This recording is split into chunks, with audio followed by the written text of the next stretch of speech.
आप सभी को जय मसीह की। प्रभु आप सभी को बहुत आशीष दे कि आप परमेश्वर के वचन को सुनते हैं और मानने की कोशिश करते हैं और इस पर चलने की पूरी इच्छा रखते हैं और कोशिश करते हैं। प्रभु का अनुग्रह आप पर बहुत आयत से हो। और इसी के साथ साथ हम ये आशा भी रखते हैं कि जो वचन जो रिकॉर्डिंग्स आप लोगों के लिए की जाती है, आप इसको सुनने की पूरी कोशिश करते हैं, क्योंकि इसमें आत्मिक उन्नति है आपकी, और इसमें आप ही का फ़ायदा है, और इसमें आप ही की आत्मा का विकास होगा। क्योंकि आपको नीति वचन के द्वारा बुद्धि, ज्ञान और समझ की बातें सीखने और सुनने के लिए मिलेंगी, और उन पर आप चल भी पाओगे। प्रभु का आत्मा आपसे बात भी करेगा, आप चुनाव भी कर पाओगे। और इसी के साथ साथ जिन लोगों के पास समय ज़्यादा नहीं होता, जो बिजनेसमैन है, वो फ़ोन में भी पढ़ने की पूरी कोशिश करें 10 से 15 मिनट। लेकिन अगर आपके पास समय है तो इसको भी सुनने की पूरी कोशिश करें, या फिर अपने घर पे पवित्र बाइबल का नीति वचन एक एक अध्याय तारीख के हिसाब से पढ़ना शुरू करें। तो आइए अब हम शुरू करते हैं नीति वचन 11वां अध्याय। और आज 11 तारीख के अनुसार पहली आयत से लिखा है, छल के तराजू से यहोवा को घृणा आती है, परंतु वह पूरे बटखरे से प्रसन्न होता है। जब अभिमान होता है, मतलब जब घमंड होता है, तो अपमान भी आता है, परंतु नम्र लोगों में बुद्धि पाई जाती है। सीधे लोग अपनी खराई से अगुवाई पाते हैं, परंतु विश्वासघाती अपने कपट से विनाश होते हैं।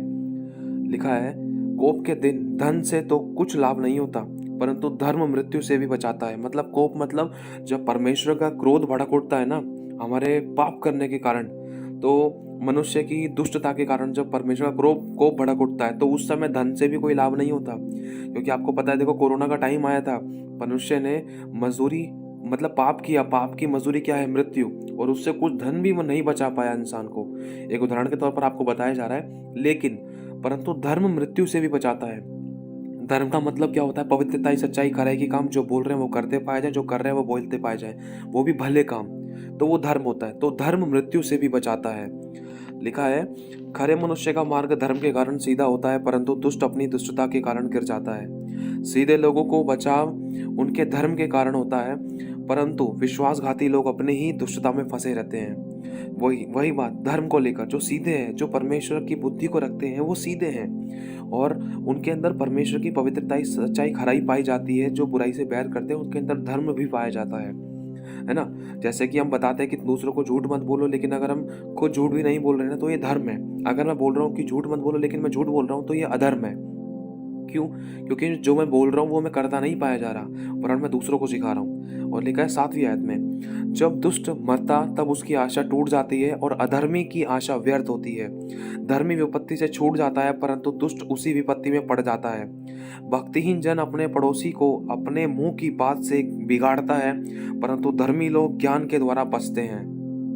लिखा है 10वीं आयत में, जब धर्मियों का कल्याण होता है तब नगर के लोग प्रसन्न होते हैं, परंतु जब दुष्ट नाश होते हैं तब जय जयकार होता है। सीधे लोगों के आशीर्वाद से नगर की बढ़ती होती है, परंतु दुष्टों के मुंह की बात से वह ढाया जाता है।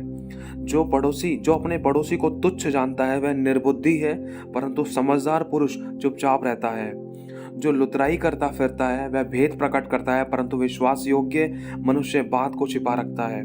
जहाँ बुद्धि की युक्ति नहीं, वहाँ प्रजा विपत्ति में पड़ती है, परंतु सम्मति देने वाले की बहुतायत के कारण बचाव होता है। जो परदेशी का उत्तरदायी होता है वह बड़ा दुख उठाता है, परंतु जो उत्तरदायित्व से घृणा करता है वह निडर रहता है।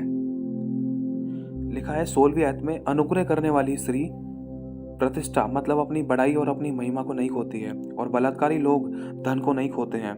कृपालु मनुष्य अपना ही भला करता है, परंतु जो क्रूर है, जो क्रोधी है, वह अपनी ही देह को दुख देता है। दुष्ट मिथ्या कमाई कमाता है, परंतु जो धर्म का बीज बोता है उसको निश्चय फल मिलता है। जो धर्म में दृढ़ रहता है, जो पवित्रता से चाहिए, खराई के काम, भलाई के काम में जो दृढ़ बना रहता है ना, वह जीवन को पाता है, परंतु जो बुराई का पीछा करता है वह मृत्यु का कौर हो जाता है। जो मन के टेढ़े हैं उनसे यहोवा को नफरत है, घृणा आती है, परंतु वह जो खरी चाल चलने वालों से प्रसन्न रहता है। मैं दृढ़ता से कहता हूँ कि बुरा मनुष्य निर्दोष ना ठहरेगा, परंतु धर्मी का वंश बचाया जाएगा। जो सुंदर स्त्री विवेक नहीं रखती, वह थूथन में सोने की नथ पहने हुए सुवर्णी के समान है। और लिखा है 23वीं आयत में, धर्मियों की लालसा तो केवल भलाई की होती है, परंतु दुष्टों की आशा का फल क्रोध ही होता है। ऐसे हैं जो छितरा देते हैं तो भी उनकी बढ़ती ही होती है, और ऐसे भी हैं जो यथार्थ से कम देते हैं। मतलब कुछ ऐसे भी हैं जो दे सकते हैं लेकिन उससे भी कम देते हैं, ऐसा करने से उनकी घटती होती है। और कुछ लोग ऐसे हैं जो बहुत छितरा कर देते हैं, जैसे कबूतर को दाना मुट्ठी मुट्ठी भर के डाल के देते हैं ना, तो उसी प्रकार से कुछ ऐसे लोग हैं जो छितरा कर खुले दिल से खुलकर हर्ष से दान देते हैं, बोते हैं, 10वां हिस्सा ऑफरिंग, टाइथ या अनाथों विधवाओं में, गरीबों को कुछ भी देते हैं, छितरा कर देते हैं, कुछ भी देते हैं, छितरा कर देते हैं, तो उनकी बढ़ती होती है, वो फलवंत होते हैं, वो आशीषित हो जाते हैं, क्योंकि वो छितरा कर दे रहे हैं, क्योंकि जो बो रहे हैं वो काटेंगे। लेकिन कुछ ऐसे भी हैं जो यथार्थ से कम देते हैं, मतलब दे सकते हैं लेकिन फिर भी उतना नहीं दे रहे, लेकिन कम दे रहे हैं और कम दे रहे हैं, लिखा है, और इससे उनकी घटती होती है। उदार प्राणी हुष्ट पुष्ट हो जाता है, और जो औरों की खेती सींचता है उसकी भी खेती सींची जाएगी। जो अपना अनाज रख छोड़ता है उसको तो लोग शाप देते हैं, परंतु जो उसे बेच देता है उसको लोग आशीर्वाद देते हैं। मतलब इंसान अपनी भूमि को देखता है, कहने का मतलब जैसे मेरा कोई खेत है, अब मैंने खेत से मतलब अपना फसल काट ली, अब तैयार करके रख लिया, अपने को दबा के रख लिया, लेकिन दूसरे पे नज़र मार रखी है मैंने। और लिखा है, परंतु जो उसे बेच देता है, जो अपना ही बेचकर अपने काम में ईमानदार रहता है ना, तो उसको लोग आशीर्वाद देते हैं।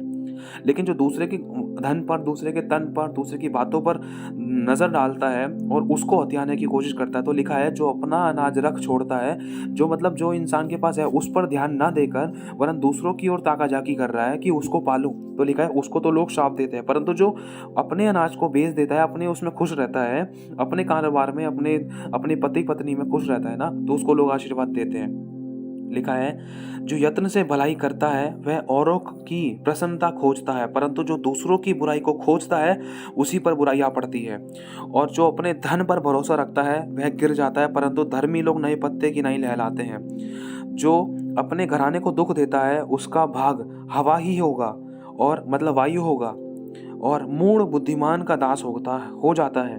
धर्मी का प्रतिफल जीवन का वृक्ष होता है, और बुद्धिमान मनुष्य लोगों के मन को मोह लेता है। देख, धर्मी को पृथ्वी पर फल मिलेगा, तो निश्चय है कि दुष्ट और पापी को भी मिलेगा। तो प्रभु आशीष दे आप सभी को। जय मसीह की।